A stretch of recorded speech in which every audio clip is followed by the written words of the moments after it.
नमस्कार दोस्तों, रश्मि के घर में आप सभी का स्वागत है। आज हम लोग मिलकर के बनाएंगे पोहा की नाश्ता रेसिपी। तो चलिए देर न करते हुए हम लोग पोहा की नाश्ता रेसिपी बनाना स्टार्ट करते हैं। पोहा की इस कुरकुरी और चटपटी सी नाश्ता को बनाने के लिए सबसे पहले पोहा ले लेंगे। 1 कप पोहा लेंगे। आपकी जितनी ज़रूरत हो आप अपने अनुसार पोहा ले लीजिएगा।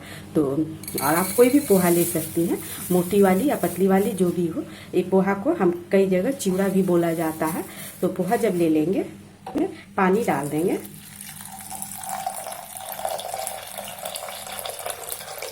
इसे अच्छी तरह से 2 से 3 बार पानी से धो लीजिएगा, जिससे पोहा के जो गंदगी होंगे वो अच्छी तरह से साफ हो जाएंगे। फिर 2 पानी से धो लेना है। तो देखिए पोहा को धो लिए हैं, ये इस तरह से धुल गई है।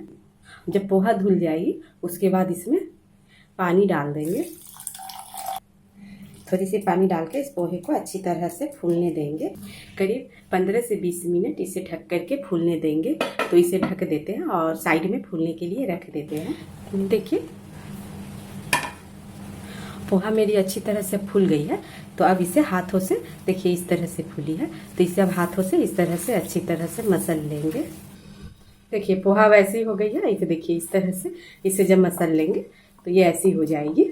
जब पोहा को अच्छी तरह से मसल लेंगे उसके बाद एक उबली हुई आलू ले लेंगे। उसके बाद इसे एक पतली वाली कोई भी कद्दूकस करने वाली हो, इसे अच्छी तरह से कद्दूकस कर लेंगे। या अगर आपके पास पोटैटो मैशर हो तो आप उससे भी मैश कर सकती हैं, या हाथ से भी आप कर सकती हैं। बस आलू में गांठें नहीं होनी चाहिए, जो चंक्स होती है ना आलू की, वो नहीं होनी चाहिए।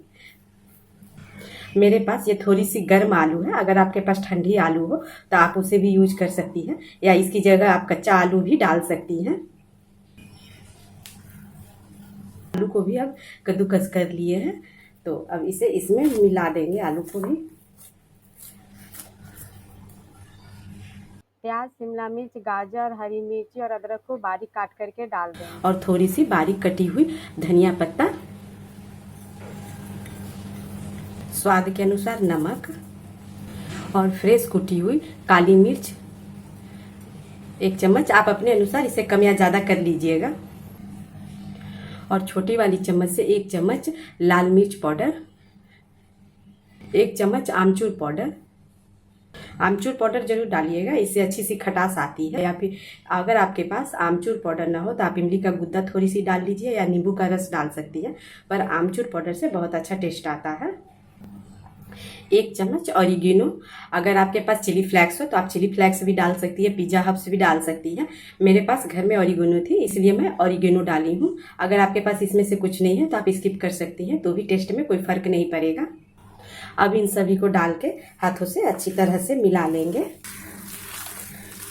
बहुत ही अच्छी तरह से इसे मिला लेना है। ये बहुत ही अच्छी तरह से अब मिल गई है आपस में, और बहुत अच्छी बाइंडिंग भी हो रही है। देखिए आलू जो डाले हैं ना, आलू के कारण ये बहुत अच्छी तरह से बाइंडिंग भी हो जाएगी। तो अब इसे साइड रखते हैं। तो एक छोटी सी बाउल ले लीजिएगा और इसमें 2 चम्मच कॉर्नफ्लोर, या आप गेहूं का आटा भी या मैदा भी डाल सकती है, लेकिन कॉर्नफ्लोर डालने से थोड़ी सी ये कुरकुरी रहती है। और इसमें स्वाद के अनुसार नमक। नमक सिर्फ कॉर्नफ्लोर के स्वाद के अनुसार ही डालिएगा। और इसमें पानी डाल करके पतली सी स्लरी बना लेंगे। स्लरी बहुत गाढ़ी और बहुत ज़्यादा पतली भी नहीं बनाइएगा, मीडियम बनाएंगे, जिससे अच्छी तरह से कोटिंग हो सके। बस देखिए आप चाहे तो इसमें थोड़ी सी चिली फ्लेक्स, ऑरिगेनो और कुछ मसाले भी डाल सकती है, लेकिन मैं इसे सिंपल ही रखूँगी। देखिए स्लरी इस तरह की होनी चाहिए। तो अब इसे भी साइड रख देते हैं और वापस से पोहा ले लेते हैं।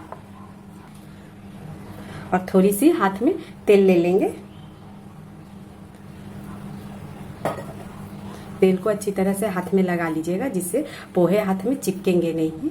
और इसके इस तरह से छोटे छोटे टिक्की की तरह बनाना है।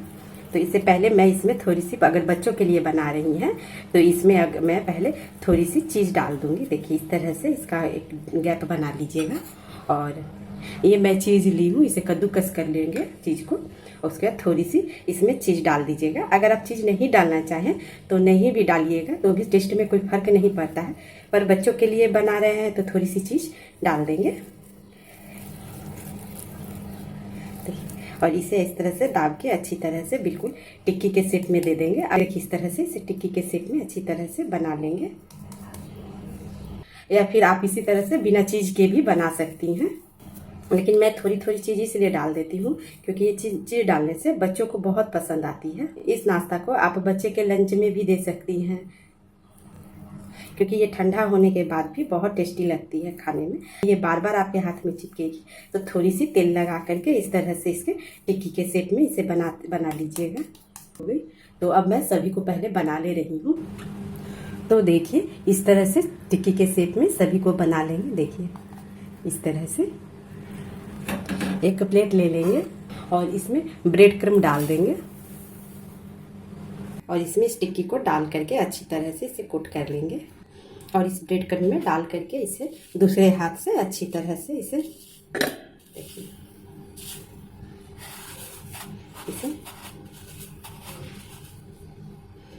और एक्स्ट्रा जो होंगे ब्रेड लगे हुए इसमें से निकल जाएंगे। इस तरह से थोड़ी सी झाड़ लीजिएगा। तो देखिए इसे इस तरह से बना लेंगे। आप चाहे तो अगर आपके पास ब्रेड क्रम्ब ना हो तो कहीं पाउडर बना करके भी आप इस तरह से बना सकती हैं या फिर सूजी से भी। देखिए इस तरह से हो गई। फिर इसे अच्छी तरह से झाड़ लेंगे। तो अब सभी को पहले मैं बना ले रही हूँ। देखिए अब ये इस तरह से हो गई है। अभी मैं थोड़ी सी ही बनाई हूँ क्योंकि मुझे आप लोगों को दिखानी है। जब मैं सेलो फ्राई करने लगूंगी इसे तो मैं फिर इसे और भी बना करके डालते जाऊंगी।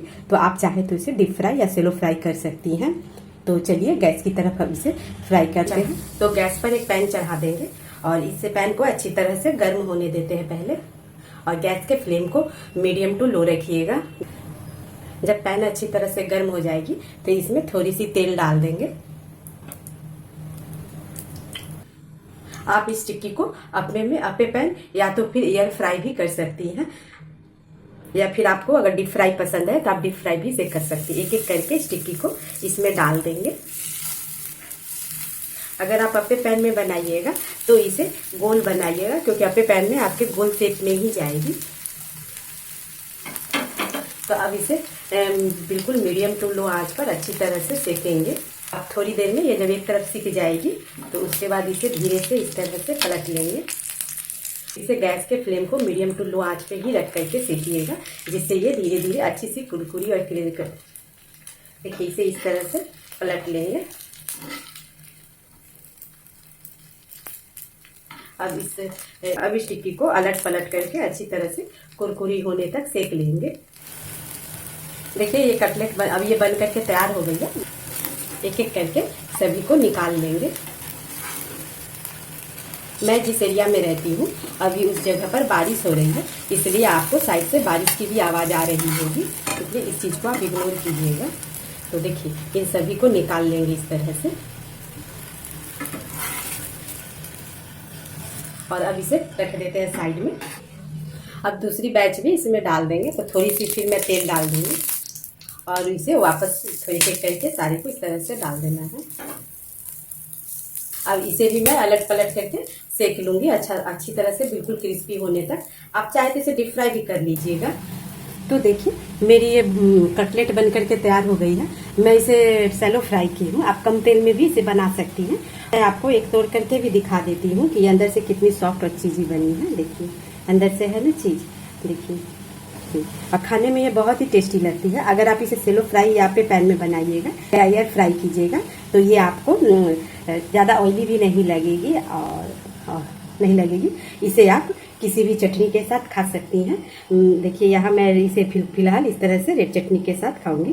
देखिए ये ऐसी बनी है। तो एक बार आप भी इस तरह से बनाइएगा और बना करके देखिएगा।